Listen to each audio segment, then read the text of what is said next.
Oh, hi! Didn't see you there. That's a lie.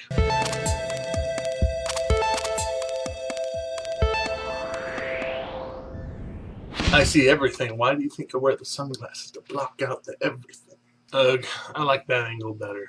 Welcome back to another day of the Extraordinary Times. We'll jump right to it. First story of today, going back to the story from yesterday about people wanting to secede from the Union. Apparently that bug has gotten out to all 50 states now. Only a bunch of the people in the we'll call it the Bible Belt, like between Texas and Florida and Tennessee. Only a bunch of those states have the required number of petitioners to require a response from the White House from their website, wethepeople.gov. Anyways, so, those are the crazies. I, being in one of the states of the crazies, have to tell you that while, as of the last time I looked, 100 and some odd thousand people have signed this petition, I would like to tell you that the population of the great state of Texas as of last year was this. And you know how much that is? Way more than 100,000 crazies. So I'd like to point out that while in all 50 states, 700,000 or so, as of recording this, have signed petitions on that, not even 1% of the United States is represented there. Also, not even 1% of the great state of Texas. So you know what? Crazies be crazy. Some of us think that Obama is not doing a good job, but we are not crazy enough to secede from the Union. So it's okay. Don't worry about it. Media hype, and we move on.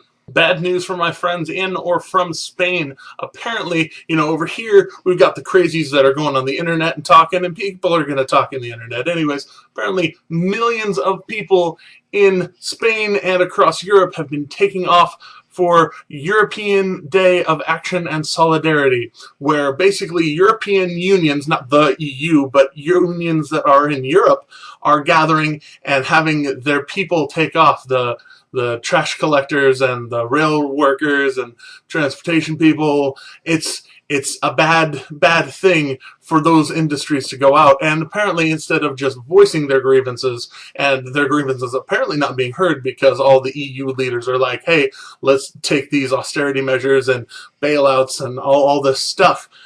Since their voices aren't being heard that way, they're actually taking to the streets, and mostly peaceful protesting, but some of them are clashing with police, and well, that's what happens when you take to the streets, and you are emotionally charged, and they are emotionally charged, and just voice stuff on the internet like Americans or something. I don't know. Just don't fight. Why do we fight? Honestly. Let's all just log on to Black Ops 2 and fight out our differences like, 18-year-olds that are annoyed with stupid games and should just shut up and play the game. Love Black Ops. I mean, news, right. But we'll move on to the University of Cincinnati, who just published a new study that shows definitively that married couples live longer, healthier lives than their single or just cohabitating and not married counterparts, up to the point of like an 80% drop in mortality of men and 59% for women. And for that I say, yeah, as long as you're married happily. If you're married unhappily, the stress and other things will try and kill you. Just saying. Wink. So the UN's Population Fund has come out with their annual report, and according to them, the access to contraception is now a human right. They definitively say that abortion is not among the contraceptives, guaranteed as a human right. But I'm two ways about this, because while yes, contraception should be easily accessible to people all around the world, at the same time, it costs a lot of money to do that kind of stuff. And honestly, I think, and it's not that I think abstinence is the absolute perfect way to do it, because people are people, and when people get bored, they do one of two things, and one of them is enjoying a lot of sex. So people are going to be people, but at the same time, people should, bond in other ways first, and then do that whole marriage thing and be responsible. I don't know. Just stop screwing everything around you, people. Come on. But going from that, coming down to Jamaica, where now if you go on a bus in Jamaica and you happen to start talking about the Bible, you could be kicked off, because there is now a rule on the buses that you cannot preach. And while I think that's fine and good that you don't want to have a captive audience be trapped and have to listen to people talking about the Bible or whatever, you shouldn't have a law against free speech. You should have the people be like, hey, you know what? I don't want to listen to you. Shut your mouth. Be bold enough to say, hey, I don't want to listen to you. Shut your mouth. There you go. Like with President Obama and a few other people, I don't often have good things to say about Pakistan, but I do have to say that I did not know until very recently that Pakistan and a lot of other places are still plagued by polio. We take things for granted here in America, where we don't really have to worry about polio anymore because it's required for you to get vaccinated for it. But out in Pakistan, it's actually a really big deal because they are really badly affected by it. But Pakistan is getting really close to eradicating polio from their country. And that, I say, is a great step in the right direction for a country that is generally not known for being very, very reasonable about things. One of the big things that's preventing it are the areas of the country that are controlled by the Taliban and Al-Qaeda, which makes me giggle a little bit on the inside because, you know, we here in the States have some conspiracy theories about, like, the flu vaccine and how people are trying to poison our kids or our old people or anyone with the flu vaccine. But the weird thing about that is that that's a yearly thing, and I don't subscribe to the conspiracy theories. I just don't get a flu vaccine because I usually feel sick afterwards, and if I'm going to be sick afterwards, I might as well have the flu.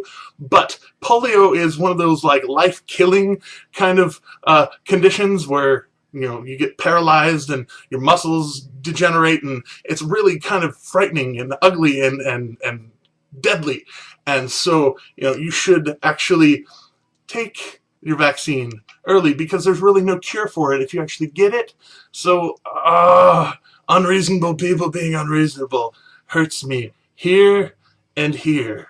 Speaking of things that hurt my brain and my heart, sadly I'm going to end on possible war news, which is what is going on in Israel right now, where they launched a strike in Gaza and they killed the leader of the Palestinian Authority, essentially. The military leader of the Palestinian Authority is now dead, and now the IDF is arming up and being like, you know what? Come at me, bro. Let's do this. Because, you know, they're Israel and they haven't had a real year of peace ever since their inception in 1945 or 46, whatever it was. It was back then, after World War II. But moving on, I'm really, really frightened by this because war over there, beyond the war that we've been waging over there, is even worse. You know, our stuff over there is not good, but that would be really, really bad. Like genocide bad. But that is all I really have to talk about today. Thank you so much for watching The Extraordinary Times. You know, watch me and AJ on Friday, watch AJ yesterday or tomorrow or whatever. Like and subscribe or wherever it is now. But until next time, be aware.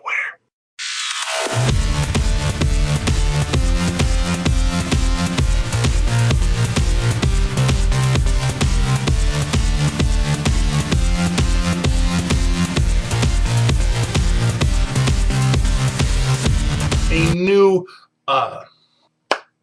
the UN has just published a Why are people texting me during the show? Yay. Oh, I like her. It's okay then. And say that contraception or access to contraception is a human right. And a wild AJ appears. It is super distracting. Sorry, just woke up. Oh.